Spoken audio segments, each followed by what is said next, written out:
El día de hoy nos encontramos aquí con el licenciado Araujo, Germán Araujo. Hola Germán, ¿cómo estás? Hola muchachos, qué gusto saludarlos. Me da Un gusto gusto tenerte por igualmente. aquí. Este, Cuéntanos un poquito qué haces, a qué te dedicas, cuánto tiempo tienes en esto. Mira, en la actualidad estoy como director general de una organización que se llama Federación Humanista de Dirigentes de Empresa.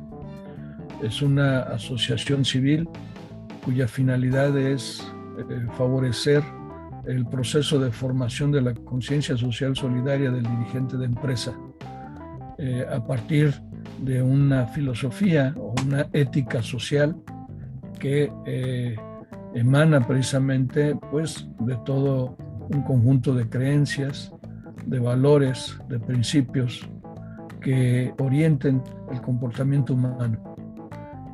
También la intención es pues que este trabajo tenga una incidencia en la vida de la empresa, en el empresario y en la vida de la empresa, para que tengamos empresas más humanas, más justas y más responsables. Mi pregunta es, ¿considera usted que existe alguna erradicación absoluta de la pobreza? Y si es así, ¿qué tendría que pasar? Y si no es así, ¿el mundo necesita pobres? Muy buena pregunta, Emilio. Mira, yo creo que nunca vamos a erradicar esa pobreza.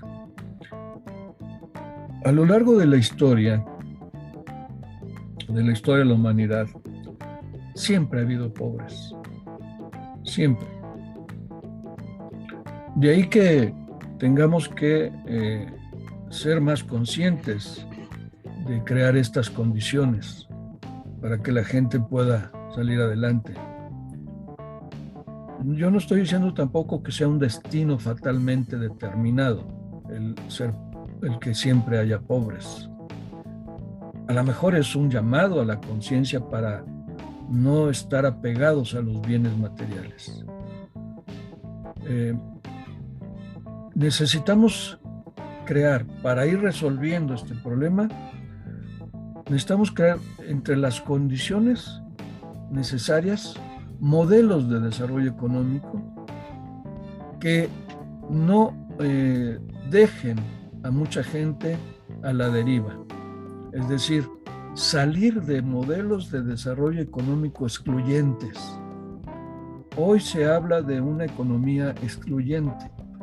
Ya no solo es una economía en donde la gente se queda al margen del progreso y del desarrollo, sino que ahora hay un fenómeno mucho más agresivo, que es que en este proceso y en estos modelos de desarrollo económico hay mucha gente que se queda excluida y, y ya no solamente se quedan sin trabajo, sino que empiezan a estar en un proceso, como dicen algunos, de desechables. Son personas desechables. Por ejemplo, las personas con capacidades diversas. Casi nadie las contrata, casi nadie les da trabajo. Las personas que no tienen educación o formación suficiente, prácticamente no se les da empleo. Las personas mayores, qué difícil es que una persona mayor de 60 años logre tener un empleo y un empleo digno. Entonces, esta población, que no es nada menor, esta población está siendo desechable por estos modelos de desarrollo económico que se están implementando en nuestra época actual. Fíjense, es muy curioso, en la época prehispánica, en México, si alguien tenía, y yo lo vi en la actualidad en comunidades indígenas, si alguien era sumamente respetable, respetado y atendido, eran las personas ancianas. Era la persona con la sabiduría, porque en ese momento, aunque había códices y había una serie documentos que dejaban ver un poco la historia y la tradición de los pueblos mesoamericanos, hablando principalmente en esta región. Lo que valía era la tradición que se transmitía oralmente.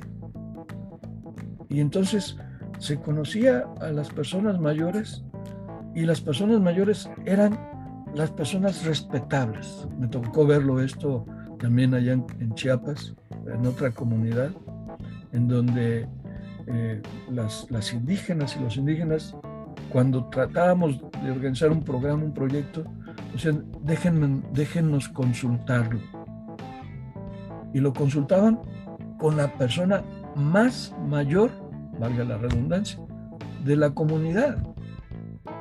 Y cuando sea una mujer o sea un hombre les decía, estoy de acuerdo, ellos aceptaban.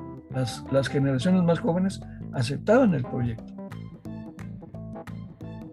Entonces, hoy el modelo de desarrollo económico que nosotros mismos estamos fomentando con nuestro estilo de vida, de consumo, etcétera,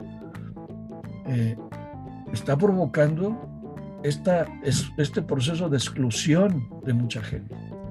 Sería muy interesante, ustedes jóvenes, no sé qué disciplinas vayan a estudiar profesionalmente, pero que empeñen sus esfuerzos, sus capacidades y sus talentos de manera creativa para crear nuevos modelos de desarrollo incluyente y pasar de lo que hemos dicho en algunos foros y encuentros, pasar de una economía de subsistencia a una economía de desarrollo, a una economía de promoción humana. Esa sería mi sugerencia a tu respuesta, Emilio. Muchas gracias. Con esto que nos dijo del consumismo y todo esto, mi siguiente pregunta va ligado con la globalización. O sea, ¿qué ha contribuido la globalización a la pobreza? O sea, ¿con esto de la globalización ha aumentado o cómo ha cambiado desde que empezó a conectarse el globo? Sí, la globalización no es ni buena ni mala. La globalización es un proceso de mayor interconectividad y de mayor conocimiento de que, primero, vivimos en una casa común, que es este planeta. Segundo, de que tenemos un destino común, que es precisamente todo este proceso de desarrollo. Entonces, la globalización no es ni buena ni mala. Lo que se ha globalizado y que ha provocado precisamente estos problemas de desigualdad es precisamente el modelo de desarrollo económico neoliberal. Así pongámosle el nombre completo. Se ha globalizado un modelo de desarrollo económico neoliberal que tiene dos facetas. Una faceta es el capitalismo que anteriormente llamábamos capitalismo liberal, hoy es un capitalismo neoliberal de corte liberal que viene desde el siglo XVI, se empieza a fraguar desde el siglo XVI, se va consolidando con la revolución industrial en el siglo XIX y sobre todo el siglo XX, que ha provocado con este desarrollo y progreso de la ciencia y la tecnología y los medios de comunicación, ha provocado precisamente que este modelo, desde este corte neoliberal, se globalice, ¿verdad? Y por supuesto que eso ha creado mayor desigualdad y mayor pobreza. Más o menos el 50% de la población está en condiciones de pobreza. O sea, hay muchísima gente en este mundo que vive esas condiciones. Bueno, pero esa es una faceta. Hoy se está dando otra faceta, que son los neopopulismos. Los neopopulismos que están replicando modelos de desarrollo económico también neoliberales, pero con otra faceta. En el siglo pasado vimos seguramente ustedes ya lo estudiaron, vimos que el mundo, después de la Primera Guerra Mundial, se empezó a dividir en dos grandes bloques: el bloque socialista en la parte oriental y el bloque capitalista en la parte occidental. Pero en la época actual ya esa manera de ver el mundo ya cambió radicalmente.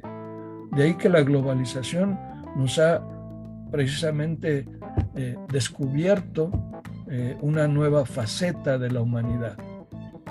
Y entonces estamos en el momento en que los modelos de corte socialista, como tradicionalmente se entendía desde finales del siglo XIX o a partir del manifiesto comunista de Carlos Marx y Federico Engels en 1848, a la fecha, esta idea socialista ya cambió radicalmente. Más aún, en la década de los 70s se cuestionó mucho las tesis marxistas. Se descubrieron las falacias de los modelos marxistas socialistas, ¿no? Claro que mucha gente todavía sigue apuntándole por ahí. Por eso están estos nuevos populismos que estamos viendo, como el que hoy tenemos aquí, que se dice y se lanza con la bandera de la opción por los pobres. Se incrementó la pobreza en el país. Entonces, estos modelos tienen esta doble faceta, ¿verdad? Por una parte, el capitalismo neoliberal, y el otro que se está expresando con criterios socialistas, pero que se ha revolcado, valga la expresión, en un populismo que, en lugar de favorecer o acortar la brecha entre ricos y pobres, se ha ido agrandando. No sé si te logré responder. Entonces Así ahora es. nos dividen en bandos, parece que es como una cosa de manual. Así es. Esto que estamos viviendo hoy, y ustedes como generación joven, yo creo que lo van a vivir con mayor impacto. Estamos ante un cambio de época. Como generación humana, estamos ante un cambio de época. Un cambio de época que, en donde están trastocados todos los paradigmas que anteriormente nos hacían sentido a nuestra existencia. Hoy tú hablas de familia, ya no sabes qué es familia, o por lo menos ya no es como antes se entendía. Tú hablas de empresa y la empresa es hoy otra cosa. La inteligencia artificial ha impactado tanto que ya la empresa está cambiando, y ya esta pandemia ni se diga, ¿no? Cuando habíamos visto que, en mi experiencia laboral, tener que trabajar en casa, hoy ya es lo más común. La tecnología nos lo facilita, pero cambia el estilo de trabajo, el sentido del trabajo está cambiando, etcétera. Si tú ves las iglesias están teniendo un cambio radical también en su estructura, en su manera de proceder. Si tú ves los partidos políticos, ¿quién cree hoy por hoy en los partidos políticos? Ya no se le tiene confianza a los partidos políticos. Entonces, cualquier institución que tú veas, cualquier organización que tú veas, está teniendo un cambio radical en su estructura, en su esencia. ¿Por qué? Porque estamos en este cambio de época. Y este cambio de época, o giro histórico, que le han llamado algunos, está provocado precisamente en buena medida por la revolución industrial. Hoy se habla de una cuarta revolución industrial que está caracterizada por los medios de comunicación, cómo han cambiado los medios de comunicación. Anteriormente, saber lo que estaba pasando en el otro extremo de nuestro país no era tan fácil. Hoy no solamente sabes lo que sucede en el otro extremo del país, sino en otros países, y la información la tienes al segundo. Ha cambiado. Hoy tenemos una capacidad de información impresionante. Para muchos, aquí está nuestra oficina. Aquí tenemos nuestra oficina. Entonces, estamos en un giro histórico, en un cambio de época. Y hay que asimilar este cambio de época. A ustedes les va a tocar, o les está tocando ya, construir los nuevos paradigmas para enfrentar este cambio de época. Eso es lo que ha traído la globalización.